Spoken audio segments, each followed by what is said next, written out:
C'est la vie. And when you're down, you will be high again, you see. Everything will turn out fine, cause c'est la vie. And in the end, the bottom line is c'est la vie, c'est la vie, c'est la vie. C'est la vie. Serena Gasperini, avvocato penalista, donna in gamba, madre, moglie. Grazie per essere venuta, ci vediamo a Via Veneto, mi fa molto piacere. Grazie a te per l'invito. Partiamo da te. Chi è Serena Gasperini? Dove nasce? Nasce 44 anni fa ad Augusta, in Sicilia.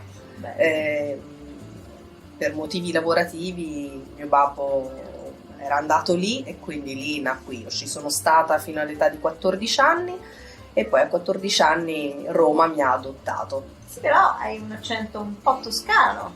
Sento. Esatto, perché sono nata in Sicilia ma le mie origini sono toscane e come dico sempre, insomma, nel sangue mi scorre sangue color viola e in casa si parla di babbo, non si parla di papà, si parla di ciccia, non si parla di carne, i miei bimbi parlano con l'accento toscano e insomma è una regione vedo che ne vai ho orgogliosa e quindi sei... Sì, sono le mie origini, è il mio sangue, però sono anche orgogliosa di essere una romana adottata.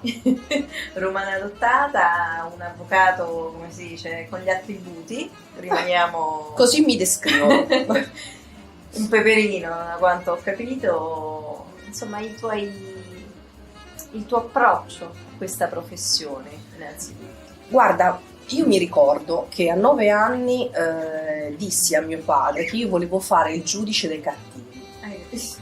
Quindi diciamo che avevo già preso, esatto, ero già vicina. E dissi anche che tutti i mestieri potrei fare, ma non avrei mai fatto l'avvocato. Eccola là. Poi, come si dice il proverbio, no? Mi sono trovata, la passione per il penale c'è sempre stata, sin dagli studi, quindi la sentivo. Poi la professione, diciamo, mi portarono a fare una parte di civile, perché comunque è una formazione, però io avevo questa cosa che mi bruciava. Così intrapresi la carriera del penale e sono rimasta una penalista. Sono fiera di essere una penalista, sono fiera di appartenere all'Ordine degli Avvocati di Roma, che è un grande foro e un grande traguardo. Non è stato facile, sì, non è stato facile. Tutte le cose. Anche perché io non sono figlia di avvocato e quindi ho fatto tutto da solo. Però è un bellissimo studio a Monteverde, via Donna Olimpia, insomma. Ce l'ho fatta. E soprattutto, se lo posso dire, si rivolgono anche molte donne presso il tuo studio. Tu comunque abbracci casi non semplici e riesci anche ad andare in porto, come si dice, ad aiutare, no? Guarda, sì, molte donne e anche molti uomini che subiscono anche un po' le denunce delle donne.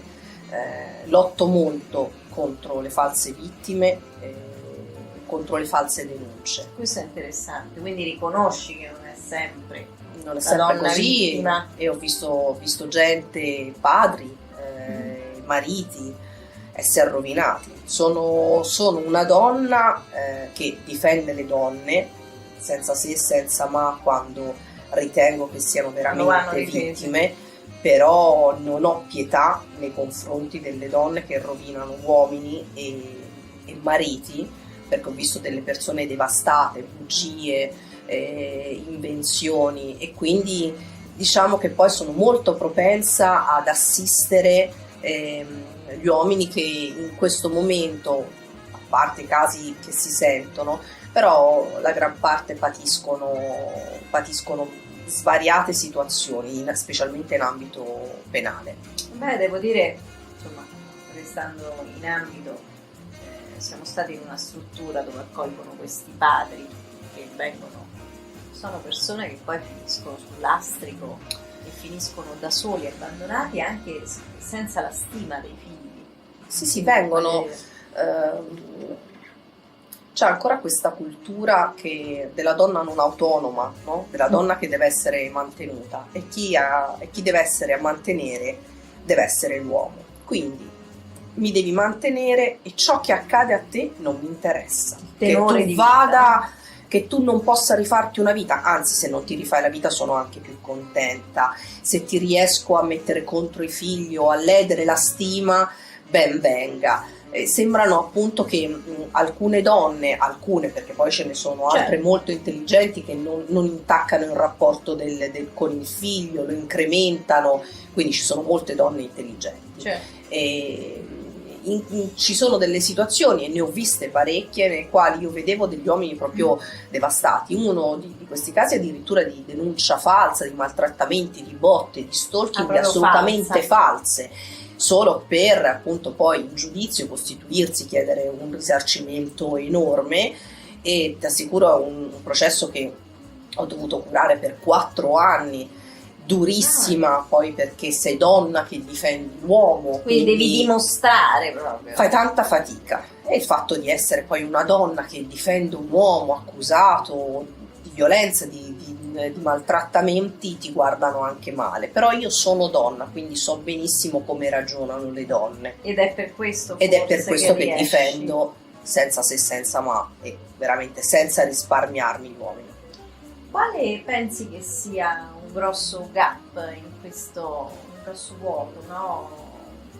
Della magistratura a livello di legge, che invece dovrebbe tutelare entrambi, no? Guarda, bisognerebbe smettere di credere alla persona offesa solo perché è persona offesa, perché oggi nel nostro ordinamento, se sei una persona offesa, ti credo. Se hai una divisa addosso, ti credo. Non metto in dubbio, e anche se mi viene il dubbio che forse qualche cosa non vada, comunque lo metto da parte, lo supero, perché sicuramente dici la verità. Ecco, sarebbe bene iniziare a metterci un punto su questa cosa e a cominciare a capire che, come non si deve credere agli imputati perché loro hanno diritto di dire le bugie, quindi quello che dicono loro non è vero, così, ecco, cominciare ad analizzare molto di più le dichiarazioni delle persone offese, e quando si scopre che che stanno mentendo, essere molto severi. E questa cosa non sempre accade, perché anche quando si è di fronte ad una bugia o a delle contraddizioni che quindi ti fanno percepire che non è così come viene cantata, comunque poi è difficile che si prosegua. E invece io cerca credo, quasi di giustificare, no? Di capire, di non approfondire. Guarda, io sono davvero spietata in queste cose, non riesco a sopportarlo, mi innervosisco, mi viene fuori quel pizzico di cattiveria che nella vita mi ha aiutato, però lì devo tenere a bada. Stavo dicendo, però questo nervoso di cui parli forse ti consente di trovare quegli elementi giusti per poi, credo. Guarda, ci fu in una discussione, dissi ad un giudice, perché avevamo un fascicolo veramente grande, che diciamo riconosceva il fatto che io avessi contezza di tutto, e risposi al giudice che io di quel fascicolo non solo conoscevo il contenuto, ma io conoscevo il peso di ogni foglio. Dall'idea di quello che se assumo un incarico, lo assumo e me ne faccio carico, forse anche troppo. Però ho sempre capito una cosa, che quando il cliente viene da me mi sta mettendo una parte della sua vita, che può essere la sua libertà, una cosa come la salute, la libertà, la propria serenità, nelle mie mani. È un po' come il chirurgo che deve operare. Io mi augurerei che, se dovessero operarmi, io mi augurerei che il chirurgo la sera prima si prepari, riposa e non si metta in condizioni di danneggiarmi. Ecco, io affronto la professione così, so di avere tra le mani una cosa tra le più delicate, che è la vita delle altre persone, che è in libertà perché facendo penale spesso e volentieri gioco con la libertà degli altri, certo. e quindi me ne assumo la responsabilità. Anche perché come cronista ti dico che molti lamentano anche il fatto che oggi, come i giornalisti, come gli altri professionisti ovviamente, c'è molta superficialità, cioè si va a vedere il fascicolo pochi minuti prima, ci si rinfresca le idee e insomma questo va a tuo favore, perché E poi ci sono i danni, che però tanto sono sempre di quel povero Cristo che è venuto a bussarti alla porta. Questa considerazione non è male. Lo ripetiamo, ha già accennato un pochino, ma una donna avvocato, una donna nel tuo mondo, cosa significa? Guarda, io entro a far parte della professione forense già in un momento nel quale le donne ci sono, però le donne penaliste sono già comunque in numero ridotto. Oggi comunque lo trovi sempre, no? Il collega, più i colleghi che i magistrati, che insomma se sei donna pensano che tu non abbia la stessa capacità, non rendendosi conto che probabilmente questo nostro aspetto è semplicemente l'arma peggiore per loro, perché spesso e volentieri è stato detto, insomma, per l'aspetto che ho, semmai sembro carina, accomodante, una bella presenza, e poi, quindi è chiaro che... e poi però in aula semmai ti spiazzo perché questa educazione, no? Perché io non sono una persona astiosa, guai a chi mi pesta i piedi, perché non l'avevamo capito, non lo mollerò fino all'ultimo giorno della sua vita, perché sono molto rispettosa degli altri, del lavoro di tutti, anche del mio, tra virgolette, nemico, del pubblico ministero, no? Certo, perché io e lui siamo due controparti, è il mio nemico in quel momento. Rispetto moltissimo il lavoro di tutti, non offendo mai nessuno, ma pretendo in modo schiacciante lo stesso rispetto. Quindi quando questa cosa non la percepisco, però poi si ricredono tutti e diciamo che insomma, per il momento non ho avuto incidenti di percorso tali da farmeli ricordare. Fino ad ora ho incontrato colleghi che mi hanno apprezzato, stimato, che hanno piacere anche a condividere con me un processo. Anche perché credo che sei trasparente.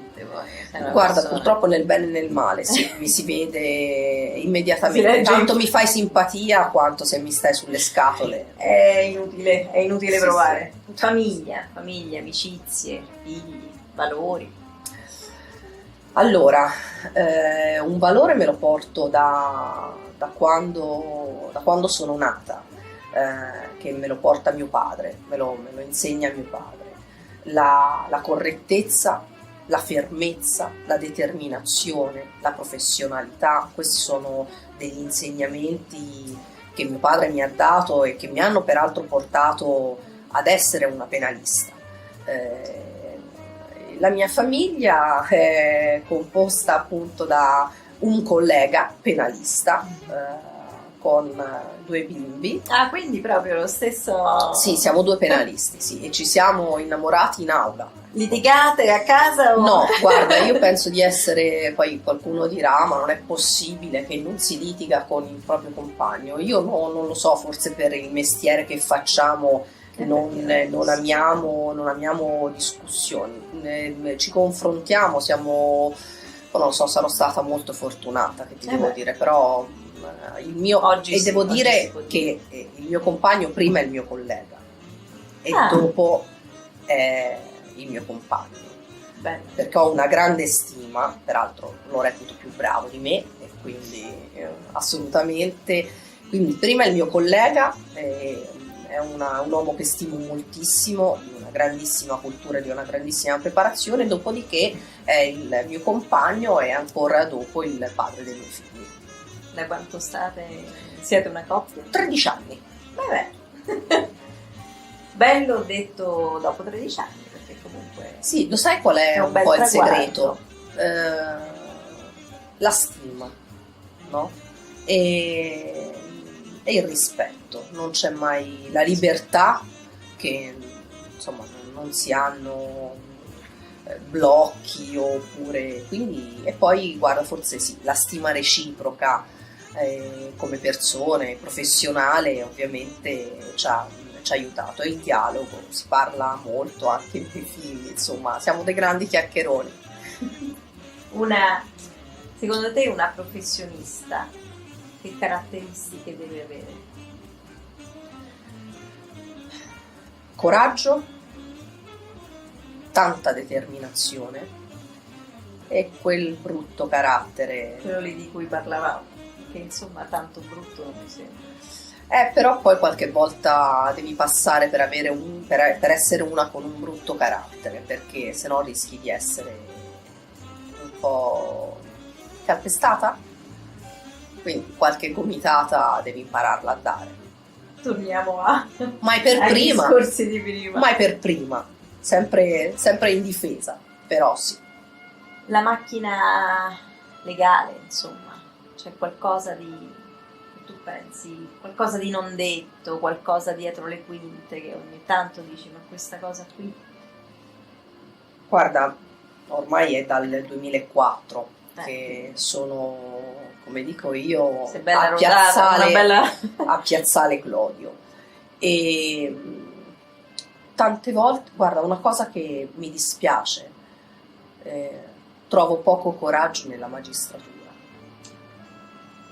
Tante volte, questa è cronaca, tante volte facciamo dei processi dove emergono determinate cose, dici chiaramente, ti innervosiscono, e quindi bisognerebbe avere quel coraggio di essere proprio, ecco, io l'augurio che mi sono sempre fatta e che spero sempre, di fare processi con magistrati coraggiosi, nel bene e nel male, che sappiano assolvere anche, come si dice, turandosi il naso, no? Perché però sono coraggiosi, comunque quella è la norma, ma anche nell'altro senso, quando quella cosa emerge chiaramente, anche brutta da affrontare, però vanno dritti senza sosta. Quindi il coraggio è una cosa che vorrei vedere ancora di più nella magistratura, anche perché va a vantaggio di tutti, e anche noi che siamo poi sempre visti, no? Quelli che difendono, sempre il malandrino. Quante vittime innocenti ci sono. Però. Questo è vero. Beh, dietro le quinte, montagna o mare? Mare tutta la vita. Acqua, il mio elemento è un'acqua, io sono un istruttore sub, sono... Hai capito? L'avvocato Gasperini. Patente nautica, vela, ma acqua, sempre acqua. I miei figli sono dei pesciolini. Sì, gli ho insegnato a nuotare e a non avere mai paura, rispettarlo e non avere mai paura. Bisogna stare attenti al mare. Però, e poi comunque sono una figlia di un comandante di navi, quindi io non allora potevo essere lontana dal mare, quindi sì, anche siamo una tradizione anche da parte della mia mamma e dalla parte dei nonni, comunque il mare c'è sempre stato. Quindi mare, tempo libero? Non ne ho. Immaginavo questa risposta. Non ne ho. Una tua giornata tipo? Guarda, mi sveglio per le 7, dopodiché ho la fortuna di avere, insomma, mia madre che mi supporta con grande fortuna, grande donna, 80 anni, ma ancora da dei calci che fa correre i giovani. È così. Esatto, eppure la figlia fa correre, quindi corro ancora io a 44 anni. E bambini a scuola, dopodiché studio e tribunali, e poi io e Daniele per andarlo a prendere, sostituzioni anche in udienza, ci vai tu, aspetta no, torno io, poi lo studio con la mia praticante che sto allevando, sono molto soddisfatta, e insomma, trasmettere questa passione è una cosa bellissima, almeno a me piace moltissimo. Dopodiché, insomma, io da studio esco alle 8, alle 9, poi può darsi anche che ceno con i bimbi e quando loro dormono torno a studio, ho fatto Non c'è nottate, spesso e volentieri il weekend, anche appunto con l'avvocato Fabrizi, che siamo colleghi, abbiamo anche processi insieme, quindi il sabato e la domenica a casa abbiamo fascicoli, lavoriamo e studiamo. E poi ci sono le volte in cui appunto ci prendiamo questa giornata familiare, però tanto nel tragitto della macchina si parla dei nostri assistenti, sì, è una cosa, però ci unisce tantissimo e i nostri assistiti si sentono protetti. Sei l'avvocato che ogni persona vorrebbe. No, mi ha fatto veramente piacere perché quello che cerchiamo di fare con questa rubrica è far emergere il carattere, la persona dietro anche la veste. Per te. Grazie per questa opportunità. C'est la vie.